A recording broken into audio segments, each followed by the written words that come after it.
Kapin sa 30 ka mga poster sa mga magpapili sa pagkasenador o mga party list ang gibaklas o natangtang sa Comelec Talisay City ug nagkadiyang ahensya sa gobyerno sa dakbayan kagahapon sa hapon. Ang detalye sa report ni Femari Dumabo.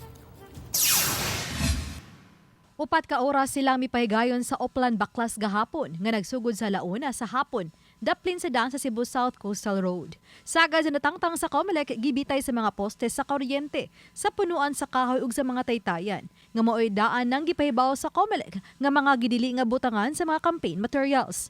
Gipanguluhan ng Oplan Baklas sa Talisay City ni Attorney Richley Consulta, Election Officer sa Talisay City, ug ubang kawani sa Comelec. Lakip na usab ang anaan ni tambong sa mga Oplan Baklas si Attorney Marshall Sarno ang Provincial Election Supervisor.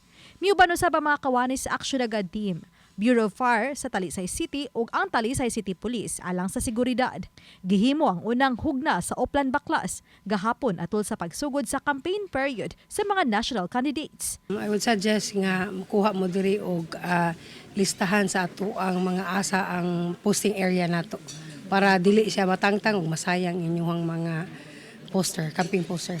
Samtang moabot sa 155,392 ka mga botante ang natala sa Talisay City Comelec nga gipaabot nga mobutar sa umaabot nga Mayo 12 national ug local elections. Nanay final list and then waiting lang pod mi sa PCBL sa Manila ang mohimo ana.